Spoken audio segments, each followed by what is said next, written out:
kilifa yi war nañoo wax maa ngi dégg Mansour sànq di wax li am solo di rafetlu vraiment lii fi jëm donc ñun ñu ngi woote ak dal ci Sénégalais waaye di woote ak responsabilité ci ki nga xam ne moo yor réew mi muy le président Macky Sall. respect lañ koy waxee mais vraiment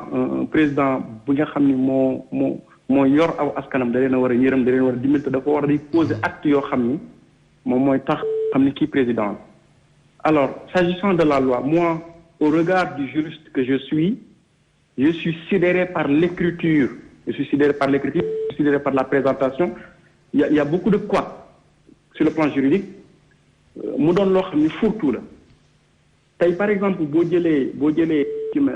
article 279 bi nga xam ne moo ci ëpp solo -1 déjà l'acte terroriste il faut le définir complètement il n'est pas bien défini dañu nekk di divaguer ci ay concept te concept yooyu daf ko war a jox sens. Aujourd'hui, par exemple, je donne un exemple. Quand tu prends, par exemple, le code français, de les définir, par exemple, le terrorisme comme un acte se rattachant à une entreprise individuelle ou collective en vue de trouver gravement l'ordre public par intimidation ou par terreur, etc., etc. mu doon lu am solo loo xam ni dañ ci war a bàyyi xel texte bi moom même bu fekkoon luy aar réew mi la sax baaxul ni ñu ko bindee. loolu juriste yi déglu xam nañ li may wax. beneen bi mooy aussi lu dëgg la le droit pénal doit protéger les citoyens doit protéger les vivre ensemble mais le texte tel qu'il est présenté ne protégera jamais le vivre ensemble au Sénégal dans la mesure où nos libertés seront piétinées. Aujourd'hui je pense que dama naan Sénégal dafa nekk ci situation George Floyd bi nga waa ji dafa jël genou teg ko ci put gi ba mu faatu noonu lañu kii Macky Sall def tey ay ndaw lañu nag yu bëgg réew mi yu yaakaar réew mi yu doyloo réew te jàpp nañ ne am na as tuut ci bëgg réew mi ba tax na am na sax ay maanaam am na urgence am na ku koy wax sànq maa ngi déglu tey liggéeyuma dama toog jàkkaarloog sama del xol bu naqari wallahi alazim te loolu dafa jaaduwul nañu xoolaat li ñuy def texte bi moom les libertés seront bâillonnées tous les Sénégalais y compris les médias kon loolu nañ ci bàyyi xel y compris les médias parce que quand je donne un exemple dama joxe exemple boo jëlee par exemple quand ils disent écoute deux secondes personne morale là où ils disent les personnes morales machin là alors il est quand ils disent pénalement responsable mais juridiquement une personne morale est civilement et pénalement responsable on n'a pas besoin de le rappeler dans le texte. Je me rappelle plus du passage, mais une personne, autant pour moi, est responsable juridiquement et pénalement. Ça, on n'a pas besoin de le... C'est une redondance, en fait. C'est une répétition inutile. Donc, war nañ bàyyi xel ci loolu te ñun Sénégalais aussi bu ñu yàq ndaw ñi man maa ngi woo bu ñu yàq bu ñu taal bu ñu def dara bu ñu manifester itam di wane sunu naqar nañ ko def ci dal ci yar ci jom ci teraanga yooyu drapeau waaye ñu ko seqal aussi nag bu ñu demee ba ñun ak yi ñu war a am ñu di ko bof we nag wax dëgg ne xaal mu ngi mel ni muus boo tëj ci sa néeg di ko dóor bu fippoo bu dalee sa kaw xam naa dina ñoo ngi rafetlu seen liggéey di rafetlu liggéeyu presse bi de manière générale rawatina waa seen kii bi nga xam tout le temps ñu ngi leen di seetaan ngeen di wéttali fii ñu nekk tey sénégalais bu nekk sénégalais ba ne Chine ba ne New York ba ne Espagne am na lu ko naqari ba ci biir xolam looloo ma dal tey musul c'est la toute première fois mooy woote ci presse c'est la toute première fois mooy wax metti na trop ñu ngi leen sant di leen gërëm salaamaaleykum wa rahmatulah jaajëf Bambara Sow juriste la ca réewum France la ne ni mu ko waxee libellé bi sa def bëri ay couac moom ni mu ko waxee muy wax ju am solo ñoo ngi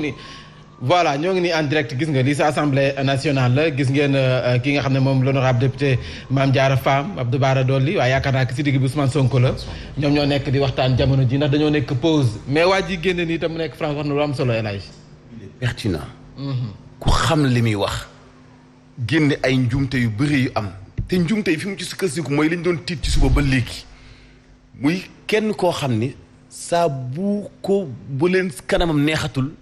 mun nañ ko toppee lëf. Je donne un exemple bu fekkee tey am na benn manifestation bu ay taalibe nekk par exemple taalibe yu dajeeg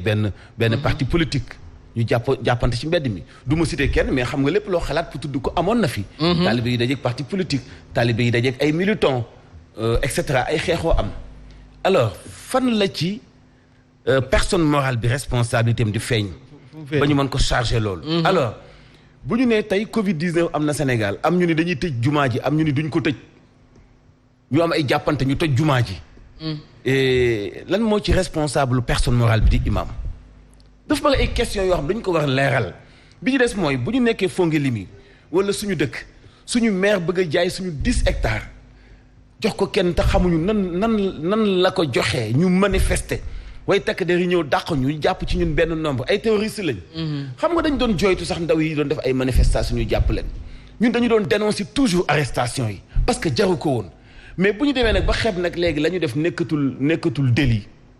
wala nekkatul ñu tuumaal la xëy na taal kaw talibeeg manifestation non autorisée xam nga yooyu sax dañu ko doon jàmbat ni mu ngi commencé woon di bëri mais buñ ci yokkee nag léegi nekkatoo sax ku ba participer ci manifestation non autorisée mais terroriste nga parce que acte yi ngay def yi am ci biir manifestation bi moom mooy définir yow li ngay def daal di lay dugal ci biir loi bu bees bi nga xam moo la keppaale sa intention du woon loolu la nga bokkoon du woon loolu mais jëf ji ngay jëf moom mooy dugal boppam ci biir loi boobu te yow doo ci rendre compte c'est-à-dire que mooy kenn dootul am liberté mën a bokk ci lenn kenn dootul am liberté mën léegi je donne un exemple arène nationale bi bu ñu daanee sa mbër supporters yu manifester damm saisi ba arène ba yàqu yaxeet ñooñu lan lañu ay terroristes lañu alors c'est-à-dire que xooluñu li ci lëndëm moo bëri te li jaadu mooy ab loi dafa war a leer ci bopp Sénégalais yi ñu xam ko tey juriste yi xam nga ki woote sànq Bambara Sow mi xam nga ni juriste la te lu leer nañ ñi la wax léegi déglu ma maître Pape Sène mi bokk ci APR lépp a dagan ci loi bi lépp a baax ci loi bi donc nag Sénégalais yi dañoo bëgg a xam lan moo fi ñor ba ñu koy màcc ñett la ñu ciblé lan la ñu yëglu Sénégalais yi yëgul waxuñu leen ñu dévoiler secret d'état de mais nañu ñu junji nañu ñu wax fu ñu toll ci enquête nañu ñu wax lu ñu yëg nañu ñu wax ñu lu ñu xamul et pourquoi première manifestation yi ministre de l'intérieur jëfandikoo baatu terrorisme ay ndaw ñoo doon def manifestation. Ce n'est pas gratuit. mais bi mu génnee dafa wax ni directement waaw am na ñu orchestre ay xale ñu def ay attaques taxawaayu terrorisme attaqué ay nangam ñen ñoo nekkoon cible ci attaques yi bien yi nga xam ne français yi ñoo ko moom pratiquement ay Auchan ay Total et cetera mais lan moo tax baat boobu baatu terrorisme boobu lan moo tax ñu bëgg ko dugal ci bopp Sénégalais yi tey ba kenn ku nekk booy dox jàpp nga sa bopp comme terroriste yow booy def vidéo tey booy commenter même à la télé mun ngaa commenter bu noppi ñu xaar la ci bëti ñu la un terroriste ñu jël ki ci ligne bi après ñu ñëwaat soxna Fall essayé ñu amal l'honorable député Mame Diarra Fam comme dañoo pause aca salaamaaleykum waaleykum salaam maa ngi lay ziar tur bi nan la fooy wootee waaw maa ngi leb tur bi mais maa ngi wootee depuis Waalo ayca nuyu ñu waa Waalo ayca véritablement di leen jaajëfal ci seen waxtaan bi parce que télé moom ak rajo bu mbir yi amee Sénégal dañu war a wootee def édition spéciale nit yi joxe seen xalaat joxe seen xalaat itam ñu teg ko ci xam-xam teg ko ci sell fi président Doudou Wade daanele man rek véritablement foofu laay commencé mooy ko opposition bi xeex bi ak jafe-jafe yi nga xam ne mooy loi yi mu gën ci Sénégal wala mu ñàkk gën ci Sénégal mi ngi dooree depuis 2017 parce que ku nekk ci ñoom dafay jël intérêt Sénégal def ko ci suuf bu fekkoon àndoon nañu 2017 ku nekk teer ci fiti yi ci ëpp làmmiñ ay pilifor reste lañ bu fekkoon boole woon nañ seen intérêt Sénégal ñu jël ko tekk ci kaw jël seen intérêt tekk ci ñu bokk assemblée doon na am rupture loi bu ñu fa bëgg a voté bu fekkee sénégalais ànduñu ci kon kenn du ko fa voté deuxièmement bu fekkee jox nañ leen texte de loi bi projet de loi bi depuis passé mais ñi ci ëpp ci ñoom liiruñ ko ba génnee li ci nekk man à ma grande surprise je vous dis hier dama gis Sénégal sama xarit yi ak ñu bëri ma gis leen ñuy def statut Facebook ay naan projet de loi bi mais man du ma ci commenter tant que liiruma ko quand j'ai lu ça ak bi fi amoon avant coppite yi ci am véritablement jarul Sénégalais yi di ci indi fitna yoo xam ne yàq-yàq la beneen lecture bi ma ci gis ñu ngi koy wax muy événement yi fi jàll 3 mars